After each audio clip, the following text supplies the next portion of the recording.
Fabien Bazin, j'ai 54 ans, 2 enfants, je suis marié, je vis à Lorme dans la Nièvre, que je sillonne d'ailleurs beaucoup parce que mes activités font en sorte que je suis en contact permanent avec les gens, avec les idées, avec les projets, quoi. S'il y a une passion qui m'anime, c'est bien celle-là, comment on accompagne ceux qui ont envie à la fois d'être créatifs, créateurs, d'imaginer un autre visage pour ce département, essayer de le faire vivre. Il y a 1000 initiatives, il y a 1000 projets dans ce territoire et c'est absolument passionnant de les suivre chaque jour, de s'y impliquer parfois, de les soutenir toujours.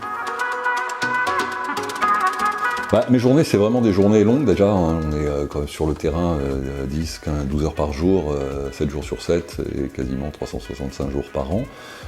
Parce que, encore une fois, il y a tellement d'énergie dans ce territoire, on a tellement envie de donner ce que je peux donner à ce département pour qu'il bouge encore plus, parce qu'en fait c'est un territoire qui est déjà très vivant, hein, contrairement aux idées reçues, et être sur la brèche tout le temps, être à côté de ceux qui sont à la fois créatifs, inventifs, qui proposent des sujets à la fois de réflexion, à la fois d'action, c'est quelque chose qui est absolument fondamental. Puis je pense qu'on est dans une période aussi où l'engagement collectif, le fait de faire des choses ensemble, contrairement encore une fois à ce qu'on peut penser, c'est bien une réalité.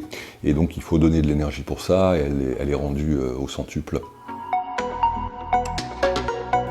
La première chose que je fais le matin en me levant, c'est me faire un café et me faire ma revue de presse et malheureusement fumer une cigarette.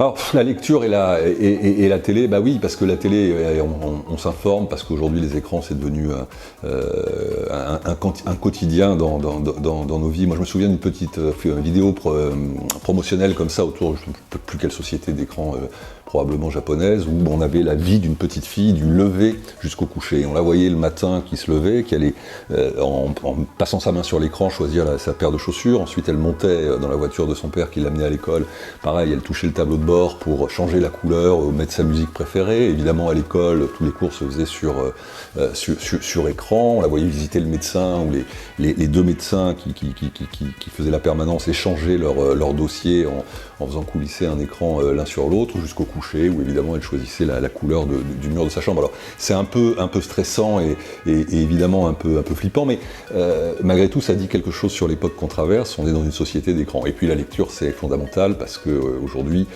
d'ailleurs dans l'histoire de l'humanité, on n'a jamais, contrairement aux idées reçues, autant écrit et autant lu qu'au XXIe siècle. Alors même si c'est pas forcément ou de l'écriture inclusive ou de l'écriture classique, c'est quand même aujourd'hui une fonction que chacun d'entre nous exerce, et moi plutôt avec plaisir. Moi je lis de tout, alors j'ai mes rituels, hein. L'été c'est des polars, des thrillers pendant 15 jours pour vraiment se décrasser l'esprit. Après j'ai une passion aussi pour les classiques, parce que je pense qu'on n'a jamais aussi bien écrit qu'au 19e ou au début du 20e siècle. Et paradoxalement, je suis très client de Céline par exemple. Le Voyage au bout de la nuit était quelque chose qui est absolument envoûtant, formidable.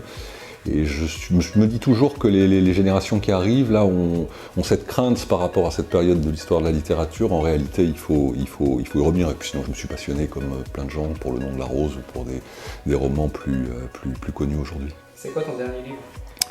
Mon dernier livre, c'est un bouquin aussi d'Umberto Eco qui s'appelle Le Passager de Prague, je crois.